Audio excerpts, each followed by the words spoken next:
Peter Cook out on the Hill with us, with a senator who is a critical player in these budget negotiations. Peter? That's right. Jeff Sessions of Alabama is the top Republican on the Senate Budget Committee. Joins me here on Capitol Hill.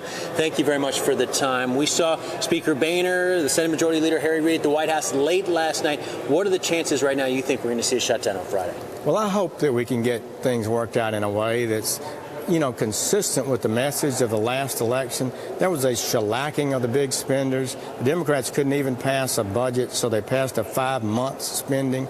So when the Republicans have this big majority in the House, I think it's inevitable that we're going to reduce spending. That was the message of the last election.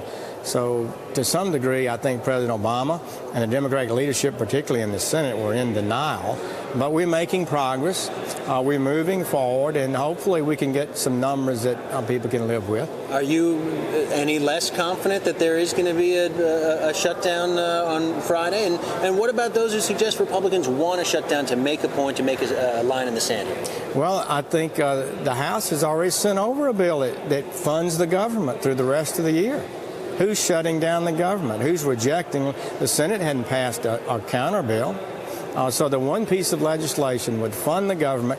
It would reduce spending by $61 billion out of $3,700 billion for the year, and that's not too much. As a matter of fact, it's significant because it reduces the baseline of spending, which would be about $860 billion in savings over 10.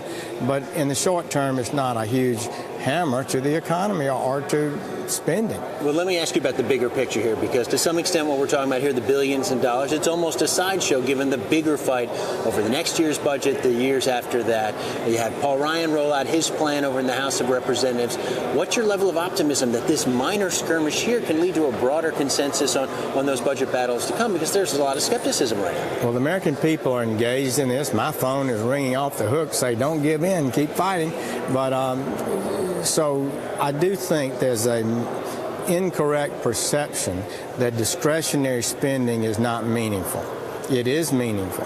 This little $61 billion over 10 years saves almost $1 trillion in savings. It reduces the baseline. Discretionary spending has to be reduced before you ask the American people to consider changes in their Social Security or Medicare. But you know that it's entitlements at the end of the day that's really the big ticking time bomb here for the government. Are you and other Republicans willing to sit down and talk about these issues with Democrats? Social Security is slightly in deficit today. It's going to get worse in the years to come. The deficit today is primarily discretionary spending. That's where the deficit's being driven. Now, we've got to get those programs that are on an unsustainable course under control without damaging good recipients who need those monies and those benefits. So that's what Chairman Ryan has worked on. This is a historic budget.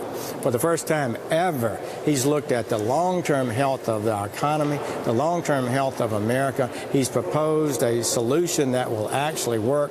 And what have we had from the president? Nothing but attacks. The Democrats are attacking him for doing the right thing. They're calling him extreme. They're saying it's dead on arrival. It's unreasonable and unsustainable when it's their budget that's completely out of touch with reality. His Medicare and Medicaid changes, Jeff Sessions is prepared to offer something similar here in the Senate? Well, we've got to deal with Medicare and Medicaid and Social Security in the long run, don't we? Surely nobody disagrees with that, except the White House is not proposing anything and actually attacking anybody that does. This is the fundamental choice we're facing. It's not just Republicans and Democrats in a squabble. This is totally incorrect. It's the Republican House has proposed a solution that can actually put us on a path to prosperity, whereas the Democratic Senate is doing nothing, and the president has submitted the most irresponsible budget in the history of the American Republic. Let me ask you about the one set of bipartisan talks, which some people suggest are gaining traction, the Gang of Six talks, this effort to make the President's Deficit Commission, that proposal into law. It includes Republicans and Democrats.